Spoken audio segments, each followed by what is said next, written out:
Hello mga kabarangay, mga kabayan, this is Being Fat Viker Studio again. So it will be another tutorial po na talagang napaka-in-demand ngayon dahil sa ating mga Pilipino dyan. And of course, so other people out there na you don't know what is YouTube automation. Baka nahuhuli na kayo. Okay, I'm going to teach and do all my best in a layman's term how I'm going to guide you step by step kung ano ba talaga ang YouTube automation. That means like generating a 1,000 videos. Yes, 1,000 videos in less than 15 minutes, 30 minutes, depending sa mastery po ninyo. Now, ang YouTube automation po para sa lahat is a process simplification na the content creator is now becoming smart, less editing, okay? Less editing at meron ng ibibigay mo lang yung mga data, okay? Bibigay mo lang yung mga gusto mong mangyari and let the program or those AI ang siyang gagawa mismo ng content na gusto mo in a less time and less effort. Okay? So, unahin na po natin. Dito ay tuturo ko po sa inyo ang YouTube automation generating 1,000 videos or YouTube shorts na pwede nyo gamitin sa iba pang mga social media. Ang kailangan natin is, number 1, dapat meron na tayong ChatGPT. Meron tayong Canva. ChatGPT, Canva sa ating mga gadget para madali nyo masundan yung gagawin kong step by step. Once you have all this ChatGPT and Canva, ang output nito na YouTube automation niya ay pwede nyo gamitin sa YouTube Short, TikTok, at kahit sa Reels. Yan ang YouTube automation. Paano? Paano gawin? Ganon kasimple? Eto. Medyo mahaba to kasi ginawa kong layman's term kung paano natin magiging successful kayo. Matutunan po ang step by step. Ano ba ang YouTube automation? Generating 1,000 videos in a few minutes. Okay, let's get it on.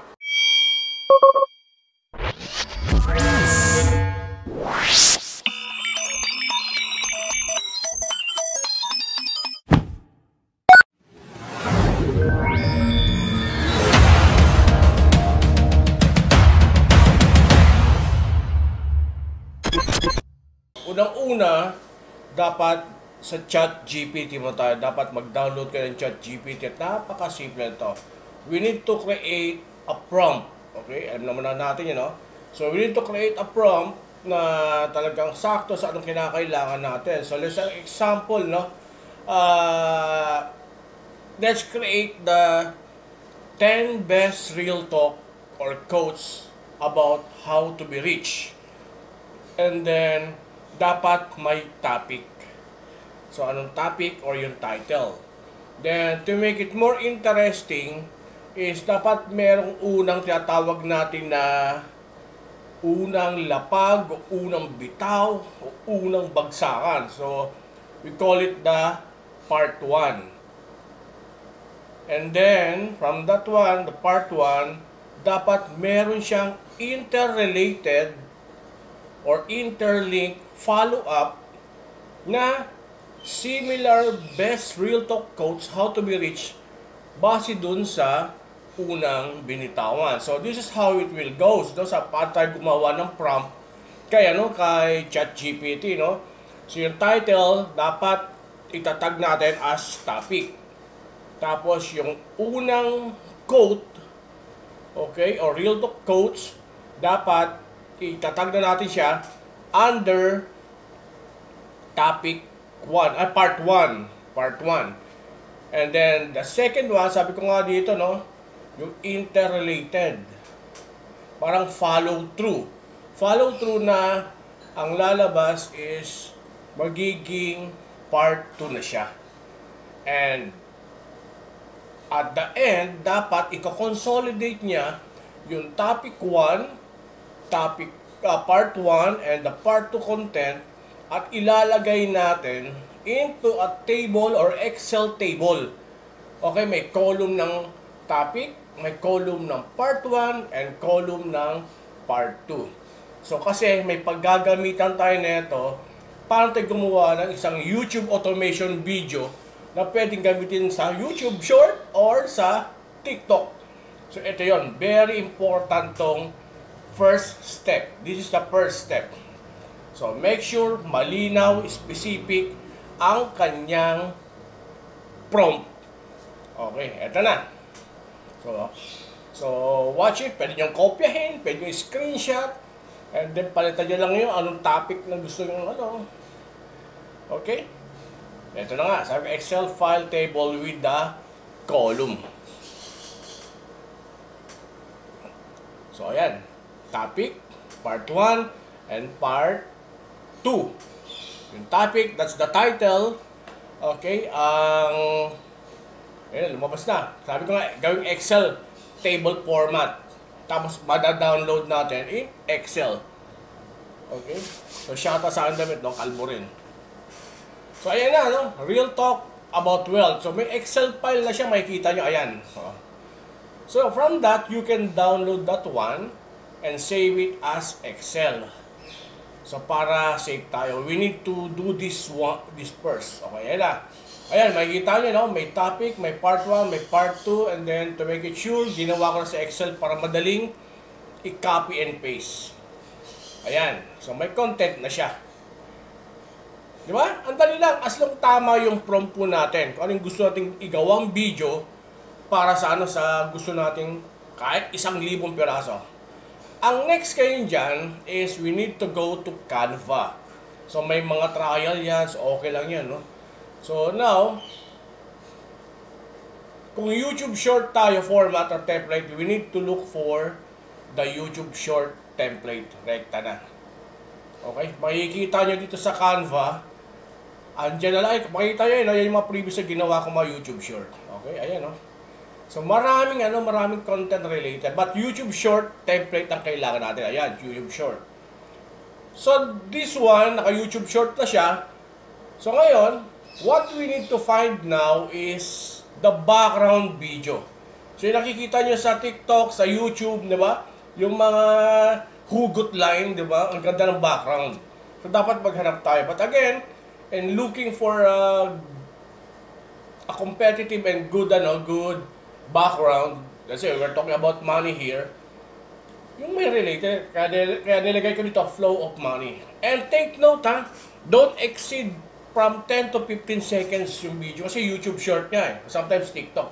The more na mas mahaba, more than 15 seconds, medyo pangit na. So, again, maganda gamitin to no, sa pagpapataas ng subscriber, pagbabiral, tumaas ang views, malaking tulong ang paggawa ng YouTube Shorts or TikTok video formatting. Kung kabisado nyo ang YouTube automation, itong tinuturo sa inyo, and this is a tutorial, nako, yung 1,000 videos nga is kayang-kaya natin gawin. But for the tutorial itself, nag-example lang tayo ng 10 video na gagawin natin about wealth or how to be rich. So ito na, meron na tayo nakita. Play lang natin to. So may nakita tayo dito na 15 seconds. So next now is we need to prepare na ngayon yung data natin. So yan yung data natin, yan yung yan yung ginawa natin na nasa Excel. So ipasok na natin siya kay Canva.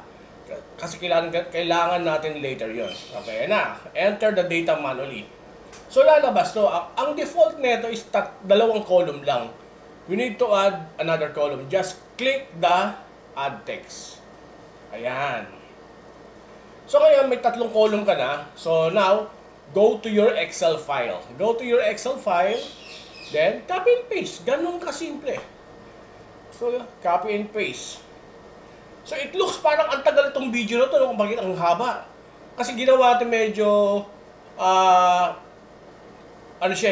bang no-brainer, more detailed, para at least sa mga starter, maintindihan nila. Kaya medyo matagal. Pero, if you will create this video, copy and paste lang nung topic, part 1, part 2, nandun na lahat yung mga details na gagawin yung YouTube short or the TikTok itself video, no?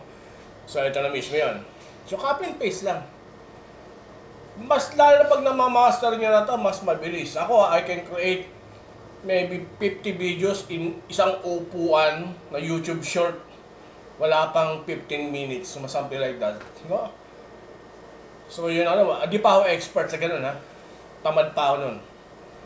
Di pa ako mitikuloso.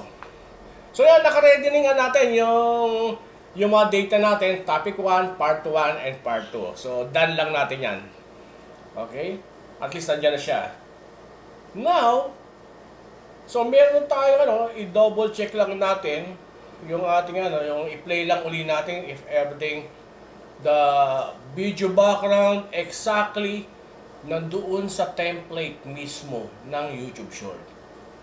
Okay? Double checking lang kasi mahirap mag-revise sa dulo ng video background. Now, next is, kailangan na natin yan, yung mga caption, di ba? Yung mga caption nandun na dapat. So, we need to check add text box. So, add text box. Meron may nakita ako na hindi fit yung aking hindi yung naka-maximize yung ko. Yan, adjust ko muna konti Yan. So, dapat kasi sa ganyan, kaya yun, dinadrag lang yung mismong video na napili nyo para ma-maximize. Ayan, okay na. Now, so nag-add text box tayo, let's say, yung topic. So once you have the topic, click mo lang yung duplicate.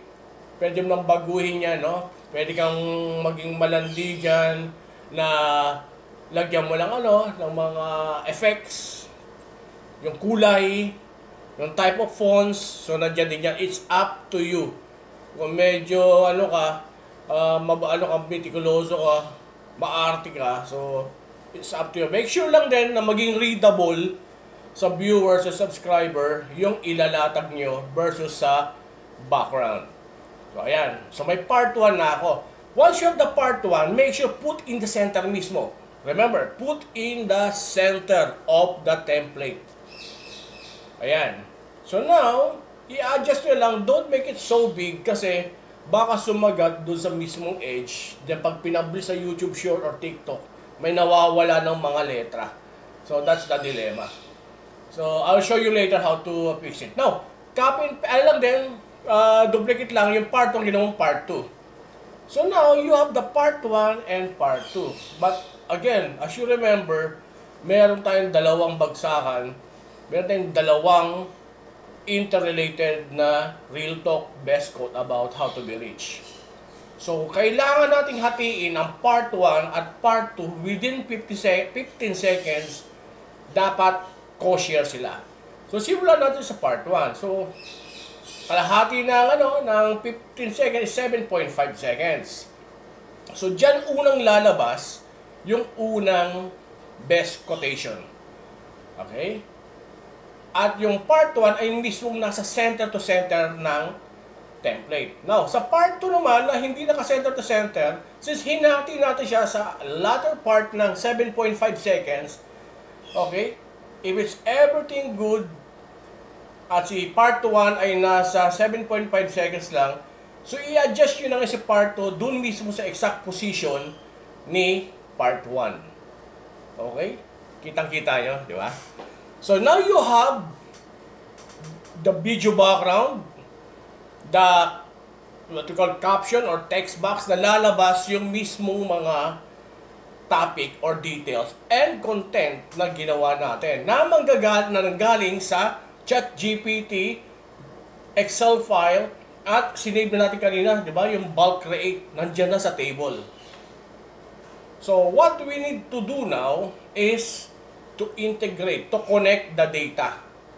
This is where the YouTube automation pumapasok. Simple. Basic na basic. Okay? First, click the topic, click the 3 buttons sa taas, and look for that connect data. Then, topic mo. Then, pangalawa naman, sa part 1, click the 3 buttons, and then, hanapin ang connect data, click mo part 1, that's it. Same goes with the part 2. Ganun kasimple. So, once it's completed, makikita mo lang dito sa click sa baba tuloy, yung button sa baba, yung continue. So, ibig sabihin, if we are aiming 10 videos or 1,000 videos, pagka-click mo yan, ayun na. ando na mismo, naka-ready na yung formatting ng 10 YouTube Shorts video. Ayan na, nakapasok na siya. Okay? So now, you can now generate a video. Tapos na. Kaya lang, syempre, may konting adjustment na yun ang magpapadagal. And then, pag click mo niyan, ayan sa taas, mayroon ng notification, you can now click. You now have the 10 videos of YouTube Shorts or 1,000. Lalabas siya dito, no? Isang integrated video na hati-hatiin niya lang during your final edit. Now, on initial play ng video, may makikita ka pa rin mali dito. Okay? But before we edit some of the number 1, yung mga border, mamaya hindi masyadong catchy or hindi visible yung mga title. Diba? Very important yun sa mga subscriber and mga viewers natin. Ayan, nakagaya, diba? Sumasagad. It's a big no-no. So we need to adjust on that one. But, again, don't forget, dapat merong malupit na audio background. Ang kaganda nito, using a Canva, hindi ka makaka-copyright. Right? So now, ito nga, ine-edit nga natin yung photo finish. This is already in the photo finish ng ating mga title ng per video. Napaka-simple lang naman. So, basic lang din ginagawa ko dito. And then, adjustment ng mga kulay, ng font, meron ka pang final adjustment. So, meron ka pa. Kasi ang last part is putting the audio. Okay? So, ayan. It's up to you na how are you going to play with it. Very basic, kita nyo, di ba? So, you can do 1,000 videos. Lalo maging halimaw na kayo, classes na halimaw na kayo dito. Now, we need to look for magmamatch, fit sounds about your topics. It's all about money. We need to be inspired. How to be rich. So we need to look for some inspiring video or inspiring audio background. And take note, walang copyright to. Okay, nasa Canva. Okay, so hanap tayo inspiring. Tingnan natin. 2 minutes and 30 seconds ang ating length ng whole video. Ayan, 2.52 pwede na yan. So that the path to innovation. Looks okay naman yung sound. So we can play with it dyan na okay. Double click mo lang yan dyan and then ayan na. May sounds na siya. So, you can try kung aabot. So, from that, once you have the video, once you have all the audio, so try to check and more photo finishing, final finishing touch ng inyong YouTube short. Okay? So, from that, okay, it's up to you now to change that one up to yung last pang number 10 na video. So, that one, I think we can skip that up and it's already an automatic. Okay? So, yun na ka lang yan, no? Yun lang. Ganyan gagawin nyo lang. Repeat lang. Check the borders. Okay? Check the borders. Make sure visible. Okay? Yan. Ginagawa ko lang. Copy lang. Inuulit ko lang din. Pati yung mga sizes. Make sure it will not touch dun mismo sa total left and right edge of the template. So, okay. Ayan, o. So, iniisa-isa natin yan. So, that's the beauty of the YouTube automation. So, di ba? Since kung hindi ka maarte, pwede mo na ilarga yan ganyan. But again, syempre, we would like to monetize totally yung ating mga video, lalo yung YouTube short. Kasi ang YouTube shorts, mga kabarangay, no, ay ang pinakamabilis makakuha ng views. Unlike the standard 16 by 9 videos natin YouTube as per my observation, and talagang parang pinapriority ni YouTube algorithm si YouTube Short, kasi ito ang pangtapat sa sa Reels, pangtapat sa TikTok, which both of them ang nage-generate nito, ang nake-create naman netong YouTube automation natin, still compatible with that two content site, no, si TikTok and Reels. Okay? So, yan yan ang kagandahan. So, everything's okay. Photo finish lang nito, minamatch lang natin na magiging maganda yung ating YouTube Short. So, malaki ang naitutulong nito. Kung hindi ka maate, go lang. So hopefully sana hindi kayo nagsasawa sa pagsuporta sa aking mga tutorial, sa aking mga video, and I would like to invite everybody, lalo na yung mga first time to tune into my channel, please subscribe, like, and share, no, sa kay BN Fat Biker Studio. And I have a lot of videos previously that you can watch, and please support. So, malaking bagay lang po yun, at yun ang malaking tulong para mag-grow. Help me grow my channel on my road to 100K. So, ayan. Ayan na, di ba? So, adjust na lang natin yung almost done. Okay? Sa edge yan, tinitingnan natin edge, dapat hindi, not touching or almost at the edge side of the template, or else hindi makikita ng mga viewers yung hindi mababasa ano ba yung message nito, ano bang pinapalabas nito. So yun lang, this is the final retouches lang but you can eliminate this one doon pa lang sa simula, i-adjust mo na. Pero hindi ko ginawa yun kasi alam ko lahat magkakamali sa simula pa lang. So, pinapakita ko lang dito how you will able to correct it at the last stage or the last phase of generating that YouTube short or YouTube automation video. Para sa dulo, kaya mo pang ma-retouch at parang ginagawa, which we are doing right now as part of our tutorial.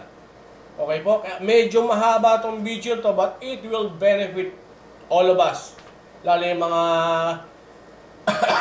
mga katropa natin dyan na first time na mag-duel or magta-try ng YouTube automation using Canva, ChatGPT, and other apps like this. So, pero ito ang pinaka-the best. This is the pinaka-malapit na pwede nating gawin. Okay? So, almost na. Oh, di ba? Gumaganda na, visible na yung maganda yung cut ng ating background. Maganda yung play ng background, maganda ang sound.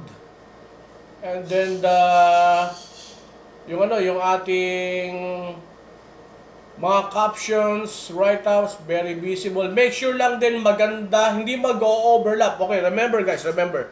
Make sure hindi mag-o-overlap si part 1 at part 2. Or else, baka nagpe-play pa lang yung part 1 message, biglang nagpatong na si part 2. Make sure merong split milliseconds ang distance. So yung pinapakita ko na hindi siya mag-o-overlap. Or else, ang pangit ang video. Diba? We need to put some quality in our video. Okay? Para bentay siya. So, kaya ito na. Diba? Nakita natin dito nag-o-overlap. Kasi eksaktong 7.5 seconds. Siyempre, meron pang fading na nangyayari. Nagkikita. Nagpapatungan doon. So, we need to have some millisecond gap para pag disappear na itong part 1, siyang appear naman or fade na itong part 2. Okay? So, that's the final retouch that we are doing para to make it a good video. YouTube short. Again guys, don't forget to subscribe, like, and share kay BN Fat Biker Studio. Okay? Ayun o, di ba? Ang ganda na. Ay, may pang konti. Konting kembot na lang. Okay? Ayan. Konti na. Ayan. We're done. So, once you already check that one, isang complete cycle to check everything. Play mo lang. Yan, makikita mo, no? So, it's a total of 10 videos in one video. Once you save it na, doon ko na magka-cut. Bahala ka na mag-cut doon. Okay? But again, this is a 10 videos. Kayang 1,000 videos. Depende kung gaano ka kahalimaw talaga. But I'm teaching you, do some tutorial, the basic one, for everybody, came from Genfat Biker Studio, using Canva, using ChatGPT, how to do a YouTube automation that you can use in YouTube Short, TikTok, and Reels. Okay, ayan o. Pag ma-master nito, panis ba, in less than 10 minutes lang, siguro makagawa ka na ng ano eh, ng 100, 200 videos. Lahat naka-ready na lahat yung ano mo, naka-advance ready na yung Excel file mo or sa ChatGPT mo. But sa ChatGPT, the prompt is the very important one to get your content. Okay? Si Canva lang ang mag-automate of your content na gusto mong ilabas sa YouTube Short. Okay, shoutout dyan sa ating mga kabarangay, no? Help me to reach the 100K subscriber po, sana, bago matapos tong taon na to. So it looks good, very smooth, the sound is okay. Then I believe we are ready to save this now to our cell phone, tablet, laptop. Okay? Okay na? Okay na siya. Okay? Then, panalo na to. Panalo na to. Pack na to. Ayan o. Okay. Now, let's now share it. This is the saving moment. Share. Okay. Download. So, pag di-download dyan, pag kinlik mo yung download, pwede mong, naka-MP4 na yan, 1080p HD na yan, no? Sabi nga dito, yung select pages, from 1 to 10 means pages is the total number of video. Then, download. So, once you click the download, pwede yan, kung iPhone ka, pwedeng direct sa airdrop sa ibang gadget mo. But this one, sinave ko na lang dito mismo sa aking gadget dito sa iPad. And then, makikita nyo, MP4 video. Bulk 1 topic. Okay? Downloading na siya. So, antayin mo lang. Ready niya. Kino-compress lang niya, inaayos. So, because that will be the final, Ganun kasimple lang po, no, mga kabarangay, no? So, sabi nga, we need to be more smarter now in doing a content creation. So, yun na, save video. Pwede mong i-airdrop. Save video na lang. So, since I already save it, completed na, tingnan natin doon sa aking mismong, sa aking photos gallery. Then, let's have a quick play lang po. Alam ko na, sasawa na, but again, this will make you more monetize. Ayan, ang ganda. YouTube Short na, pwede sa TikTok, pwede sa Reels, saan ka pa? Only kay Genfat Biker Studio. But again, I will publish also ito, baka in English naman. And then, that's it. Okay, maraming salamat. I know, overwhelmed kayo. Lahat kayo ngayon nagpipindot-pindot, nagkakamali, nag-e-error sa inyong ChatGPT, sa inyong Excel file transporting, sa pagko-connect ng data to your topic, part 1, part 2. It's okay. It's a normal process. Nagkakamali, nagiging mabagal tayo. Gawin nyo lang pong mag-practice hanggang maging expert kayo. And then, using the Canva, familiarize it po. Hindi lang po YouTube show, but anything pag content creation nyo, magagawa po ninyo. Practice lang po. And hope this video, this tutorial by Genfat Biker Studio po ay nakatulong po sa inyong lahat. So, happy monetization. Hahataw na po ang inyong monetization, ang inyong subscription, ang inyong video dahil dito sa inyong YouTube automation na ginawa po natin tutorial. Maraming salamat po sa inyong lahat. Bye-bye!